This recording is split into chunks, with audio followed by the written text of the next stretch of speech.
সূরার 50 নম্বর আয়াত আল্লাহ তাআলা বলেছেন, ইয়াহাবু লিমান ইয়াশাউ ইনাসা ওয়া ইয়াহাবু লিমান ইয়াশাউ যুকুর আও ইউযাওয়িজুহুম যুকরানা ওয়া ইনাসা ওয়া ইয়াজআলু মান ইয়াশাউ আকীমা। যার অর্থ হলো আল্লাহই হলেন সেই মহান সত্তা, তিনি যাকে ইচ্ছা তাকে কন্যা সন্তান দান করে থাকেন, যাকে ইচ্ছা তাকে পুত্র সন্তান দেন, আর যাকে ইচ্ছা তাকে উভয়টি দান করেন, আর যাকে ইচ্ছা তাকে কোনোটি দান করেন না। আমাদের অনেক ভাই বোন আছেন যারা সন্তানহীনতার কষ্ট এবং দুঃখ গোছাবার জন্য, লাঘব করবার জন্য অনেক মাজারে গিয়ে ধর্ণা দেন, সেখানে গিয়ে সন্তান প্রার্থনা করে থাকেন। এই কাজটি আমাদের ঈমান হরণকারী একটি কাজ। আরও অনেক কাজ করে থাকেন অনেকেই, যে কাজগুলো আসলে আমাদের ঈমানের সঙ্গে সঙ্গতিপূর্ণ নয়।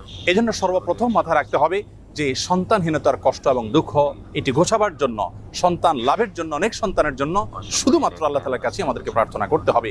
আল্লাহ তাআলার দুজন নবী জাকারিয়া এবং ইব্রাহিম আলাইহিস সালাতু ওয়াস সালাম, তারা উভয় আল্লাহ রাব্বুল আলামিনের কাছে এমন একটা বয়সে এসে সন্তান এর প্রার্থনা করেছেন যখন সন্তান হওয়ার কথা নয়। আল্লাহ তাআলা তাদেরকে সেই সময়ে সন্তান দিয়েছিলেন এবং কোরআনে কারিমে তাদের সেই দোয়ার ফরম্যাট উল্লেখ করে দিয়েছেন। আমরা যদি সেই ফরম্যাটের দোয়া আল্লাহ তাআলার কাছে অনবরত পেশ করতে থাকি, নিবেদন করতে থাকি, ইনশাআল্লাহ সন্তানহীনতার কষ্ট এবং দুঃখ আমাদেরও দূর হবে এবং নেক সন্তান আমরা লাভ করতে পারবো ইনশাআল্লাহ বিইذনিল্লাহ। সন্তান লাভের জন্য জাকারিয়া আলাইহিস সালামের দুটি দোয়া কোরআনে কারিমে উল্লেখ হয়েছে। তার একটি বর্ণিত হয়েছে সূরা আলে ইমরানের 38 নম্বর আয়াতে, আর অপরটি বর্ণিত হয়েছে সূরা আম্বিয়ার 89 নম্বর আয়াতে। আলে ইমরানের আয়াতে আল্লাহ নবী জাকারিয়া আলাইহিস সালামের যে দোয়া আল্লাহ তাআলা উল্লেখ করেছেন সেটি ছিল এই, রব্বি হাবলি মিন লাদুনকা যুররিয়াতান তাইয়্যিবা ইন্নাকা সামিউদ দুআ। যার অর্থ হলো, হে আমার রব, হে আমার প্রতিপালক, আপনি আপনার তরফ থেকে আমাকে নেক এবং সুসন্তান দান করুন, আপনি দোয়া শ্রবণকারী। তার অপর যে দোয়াটি সূরা আম্বিয়াতে বর্ণিত হয়েছে সেটি ছিল অত্যন্ত মর্মস্পর্শী এবং হৃদয়গ্রাহী। সেই দোয়ার ভাষ্য ছিল এই, রব্বি লা তাযারনি ফারদা ওয়া আনতা খায়রুল ওয়ারিসিন। যার অর্থ হলো, হে আমার প্রতিপালক, হে আমার রব, আপনি আমাকে একা ছেড়ে দিবেন না, অর্থাৎ নিঃসন্তান আমাকে রাখবেন না, আপনি তো সর্বোত্তম ওয়ারিস দানকারী।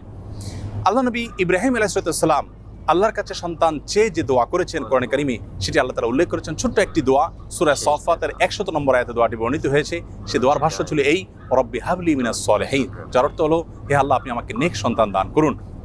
এর মাধ্যমে তিনি আল্লাহ তাআলার তরফ থেকে ইসমাঈল আলাইহিস সালামের মতো নেক সন্তান লাভ করেছিলেন। জাকারিয়া আলাইহিস সালামের যে দুটি দোয়া আমরা উল্লেখ করেছি, তার মাধ্যমে তিনি আল্লাহ তাআলার কাছ থেকে ইয়াহইয়া আলাইহিস সালামের মতো নেক সন্তান লাভ করেছিলেন। প্রিয় দর্শক, তাহলে নেক সন্তান লাভের জন্য দুজন নবী থেকে 3টি দোয়া আমরা শিখলাম, জানলাম। সেই দোয়াগুলো আমরা যে কোনো সময় বেশি বেশি করে পাঠ করতে থাকবো ইনশাআল্লাহ।